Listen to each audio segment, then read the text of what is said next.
Everyone, welcome to my YouTube channel. आज मैं आपको NCERT maths class 9th exercise 7.1 से इसका क्वेश्चन थर्ड कराऊंगी।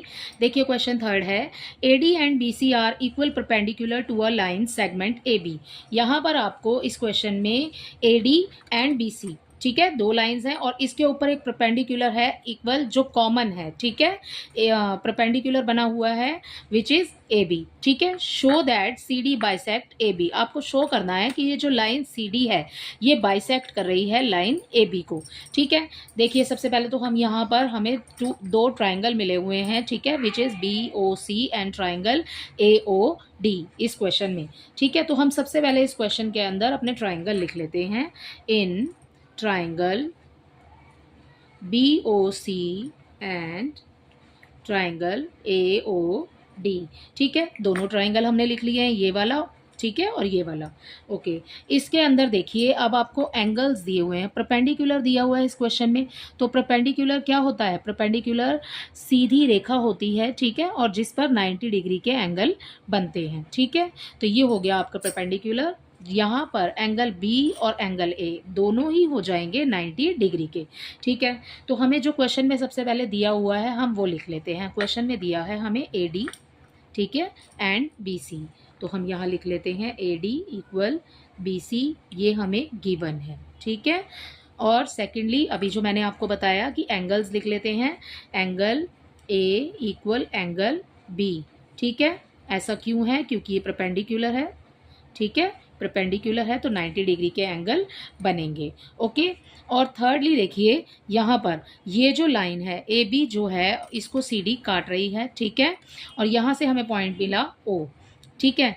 तो यहाँ पर जो बच्चों एंगल बन रहे हैं ये दोनों भी वर्टिकली ऑपोजिट एंगल होंगे क्योंकि एक दूसरे के सामने हैं, ठीक है, ऑपोजिट एंगल हैं और ये इक्वल होंगे, ठीक है। तो हम यहाँ लिखेंगे एंगल बी ओ सी इक्वल हो जाएगा एंगल ए ओ डी के, ठीक है, एंगल ए ओ डी। तो यहाँ पर आप लिखेंगे वर्टिकली ऑपोजिट एंगल्स, ठीक है। अब आपने तीनों चीज़ें प्रूफ कर दी हैं यहाँ पर। तो अब ट्राइंगल, ये ही जो हमने ऊपर लिखा है, triangle B O C congruent triangle A O D, ठीक है। यहाँ पर आपको लिखना भी पड़ेगा कि ऐसा क्यों है। देखिए एंगल मिल गया हमें, फिर हमें सेकंड एंगल मिल गया और हमें ये वाली साइड हमने यूज़ की है, तो एंगल एंगल साइड। तो हमें कौन सी कॉन्ग्रुएंसी मिली यहाँ पर? ए एस कॉन्ग्रुएंसी से, ठीक है। तो बाय लिखेंगे, बाय ए एस कॉन्ग्रुएंसी, ठीक है। तो हमने ये लिख लिया, ओके।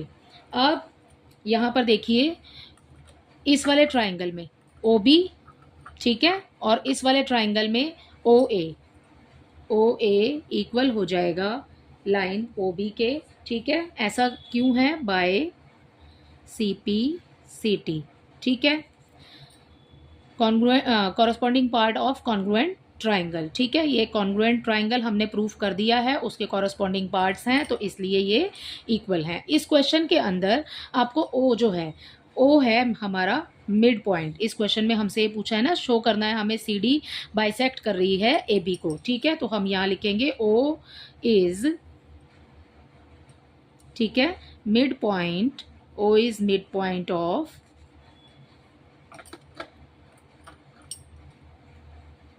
ए बी, ठीक है, लाइन ए बी का मिड पॉइंट है ओ।